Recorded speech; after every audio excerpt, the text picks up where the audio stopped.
So let me introduce to you Charles North, who's our Senior Deputy Assistant Administrator, and I'm just thrilled that Charles agreed and found the time to come here.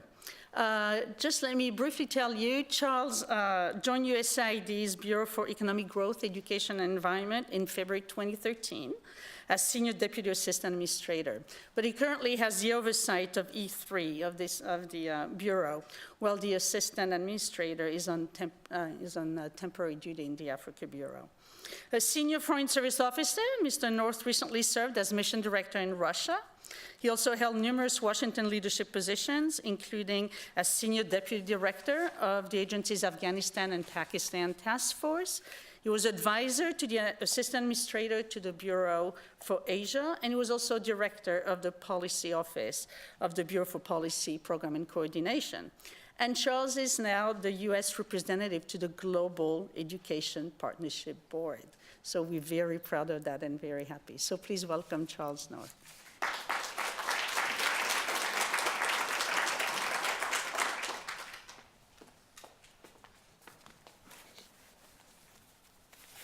Well, good morning and welcome everybody. Yolande, thank you so much for the kind words and the welcome. This is a day of meeting and working together. As Yolande has described, we're coming together today to talk about how these different contracts will come together, support each other, and support AID and the education of children all over the world who are living in crisis and conflict settings. I want to take a moment to thank Andrew Bloom and USIP for hosting us in this great facility. I also want to take a chance to reach out to Cornelia Janke. Cornelia, where? Thank you, Cornelia, for the EDC and with Cornelia's leadership of this new network helped organize this event today. And so thank you very much for doing that.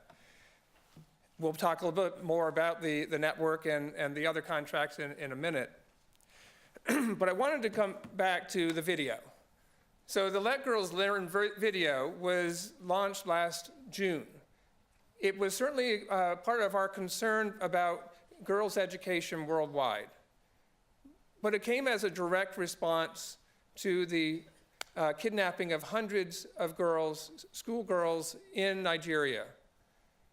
And so this is what we launched then. We thought at the time that this was a pretty horrific situation. The number of children who have been kidnapped and what we still, as yet, most of them not free. But unfortunately, in the last months, almost a year now, the situation has only gotten worse. In October, in Thailand, separatists burned 6 school buildings to the ground.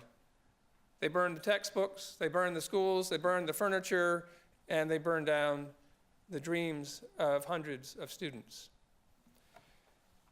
And you know the case of in Pakistan in December, where 134 children and their teachers were gunned down in their school, a place where they should have felt safe. And then in Nigeria this month, we've heard about the thousands of people who have been massacred. And we also hear that there were, 3 suicide bombings. Suicide bombings that were conducted by young girls as young as 10 years old.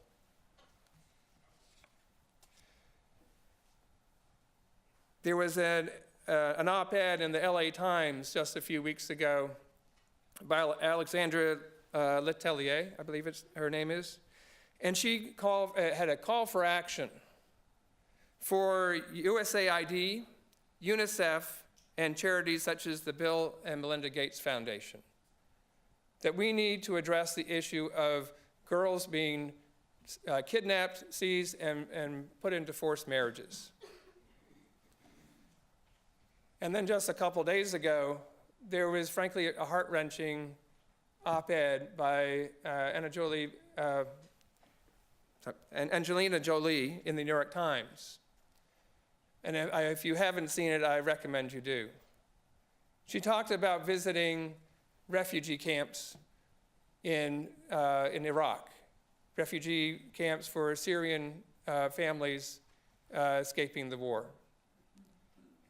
And I won't go into all the details. That was pretty wrenching to read it.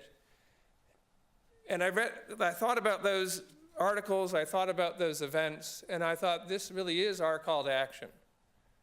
We need to do more as a world, global society, to address the underlying causes of violence and fragility around the world.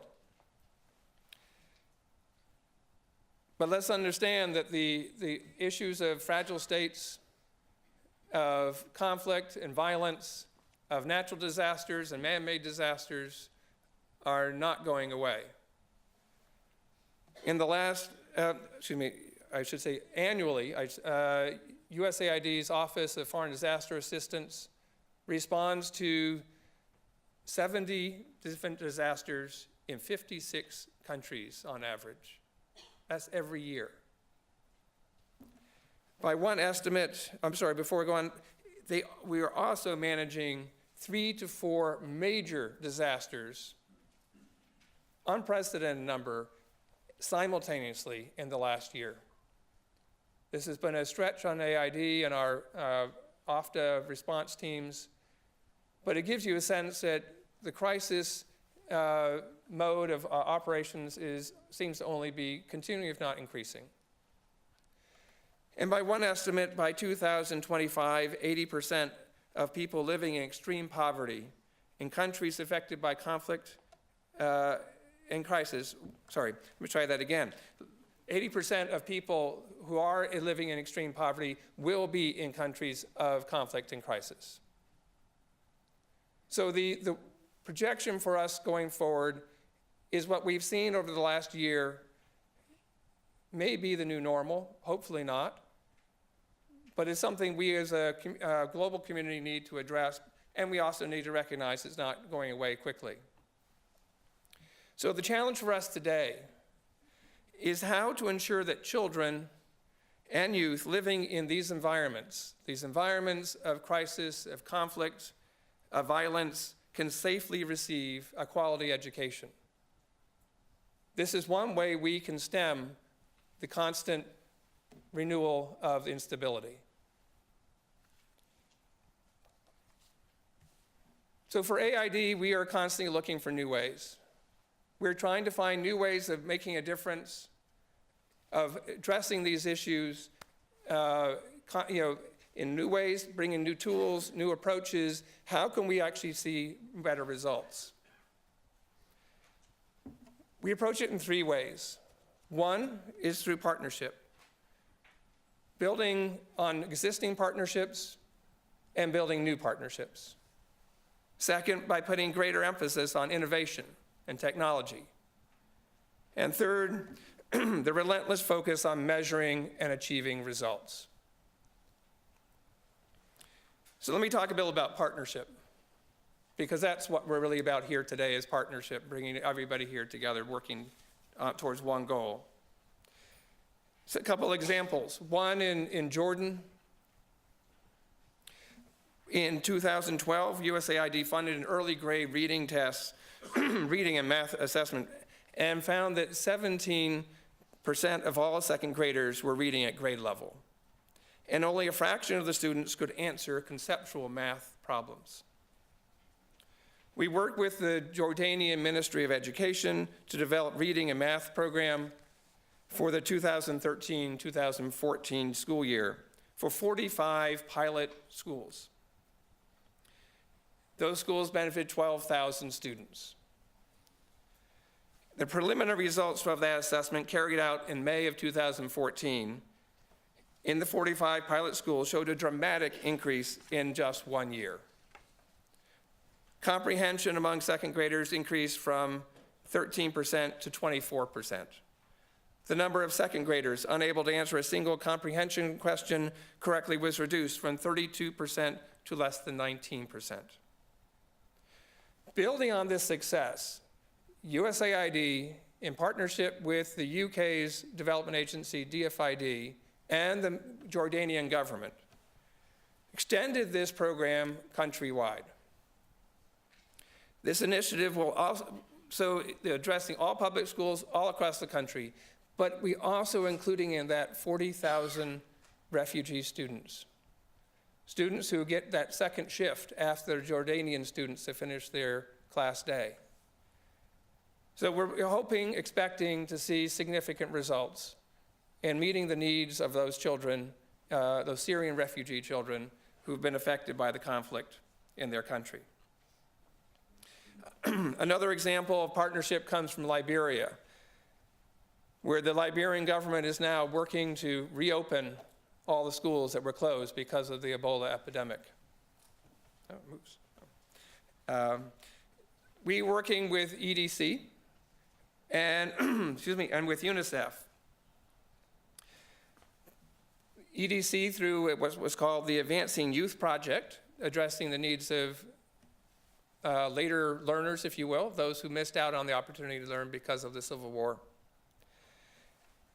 And with UNICEF and with the Ministry of Education to address the needs of these youth through radio instruction. At the same time, we are now working with the Ministry of Education to help them reopen those schools. UNICEF will be packing back to school kits, and our other NGO partners will support the last mile distribution of those kits to ensure that these schools have what they need to open and the teachers know how to use the kits and the schools can be safely operating going forward. We also talk a lot about technology and innovation. And I expect many of you, most of you, probably all of you, have heard about our grand challenge for development. We have done many of these. We've also done tech challenges. These are various things we've done across the agency. Through this approach, AID identifies a critical issue, a critical challenge, and we put it out in the world and say, we need your best ideas. How can we fix this problem? By doing that, we draw in ideas and people and thoughts from, including foundations, from corporations, from universities, groups, or just individuals with the best ideas out there. By using this platform, we've also been able to bring global attention to the problem, to stimulate broad participation, and build communities and networks. Today, we get to announce a new one. Today, I'm pleased to announce the launch of the Technology to Support Education in Crisis and Conflict Settings Ideation Challenge. It's a bit of a mouthful, but this new ideation challenge, as we call it, is sponsored by the All Children Reading Grand Challenge for Development Partners, USAID, World Vision, the Australian government, and other partners such as UNHCR and NORAD.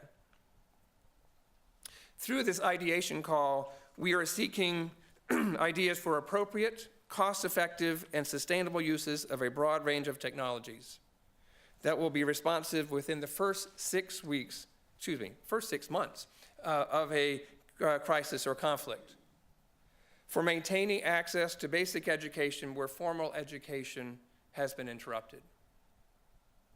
We need these technologies to help us in places like Ebola-affected West Africa. We need these technologies in northeastern Nigeria. We need them in the Middle East to support the children affected by the war in Syria and Iraq. If you want to know more about this ideation, Tony, are you here? Tony Bloom, chat with Tony during the day. The details are also on the All Children Reading Grand Challenge website. Finally, I want to emphasize the third part on measuring results and achieving those results. So today we're here to launch 2 new initiatives, new tools that will help us sharpen our ability to achieve those results. We have the Advancing Basic Education Access Contracts and the Education in Conflict and Crisis Network Community of Practice. ABE Access, as the acronym reads, is a $500 million ceiling contract, set of contracts, what we call an IDIQ, with 5-year life. And this is intended to help all our missions, all our bureaus around the world to advance their work in this area of children in school or in getting their education in conflict and crisis settings. We have 6 contract holders who provide the technical assistance under ABE Access. Before I want to introduce them, but first let me just note a little bit more about what we're going to be doing, or that they will be doing, because it's a tall order. They'll be working with these missions and bureaus to help them to assess, design, implement, coordinate, monitor, and evaluate education programs in crisis and conflict-affected, fragile, and lawless environments. They will also manage and provide training. And they'll carry out research, guidance, assessment, monitoring, and evaluation, as well as data collection and analyses. It's a lot to do. And I'm just very pleased to be able to congratulate the winners of that contract process. As Yolande said, it's been a long time coming, and we're just so happy to have this mechanism on board. So I would like to recognize each of the companies that are now our partners under ABE Access. And perhaps when I mentioned your organization's name, if you could stand so we could all know who's representing them. For Creative Associates, EDC. Please stay standing. That'd be great. Thank you. Please stay standing. Just want to make sure we all see who all we're working with here, okay? FHI 360. Louis Berger. International Business and Technical Consultants. And Social Impact. Give everybody a round of applause. Thank you all very much. In addition, we'd like to recognize EDC and its partner, the University of Massachusetts, who will be leading the new Education Crisis and Conflict Network. I'm glad we have an acronym, ECCN. So could I ask EDC representatives and the University of Massachusetts representatives to stand up?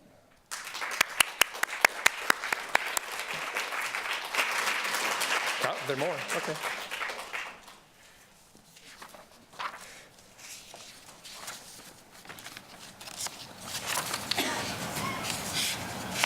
Great. So through ECCN, we're hoping to access a lot of great knowledge and a lot of capability to advance what we do. We're looking for helping us build the evidence and do the research to support our programs worldwide. By bringing these two groups together, ABE Access and ECCN, we're hoping that this will be part of our broader agency process approach to education. And we know that this is a challenging area, but we also know that none of us can do this alone. And so this is why we're all here today, is to bring these groups together to find a way that we can all work together. We can't do it individually. We have to share, we have to work in partnership, we have to innovate. So what we're asking you to do today is to work hand in hand. This means sharing data and information. We want our implementers on the ground to share the data that they have gathered from the field with the community of practice. And that community practice can then draw the lessons learned from that data. And that guidance that comes out of their research and their analysis will then come back to the agency through guidance to our field missions, and frankly also sharing the best practices with our partners around the world. We need your M&E specialists to share their numbers with the community of practice so the state-of-the-art analysis may inform our way forward. And we need the community of practice to provide implementing partners with research and strategies so they can use those in their programs. I mean, I think it's clear, everybody has a piece of this. We need to bring it together into one team, one effort. So you've got a lot of work to do today to make that happen, to figure out how you're going to work together. We know that many of you, if not most of you, have all worked together in different environments, often very difficult environments around the world. We just ask you bring that team spirit here, today, and going forward. And I also ask that as you go through your day, as you're struggling through the process questions and the how do we share and what do we share and when do we share and how do we collaborate, I just ask you to go back and remember the video. I ask you to remember those refugee children in Iraq and those schoolgirls in northern Nigeria. Thank you very much, and best of luck with your day today.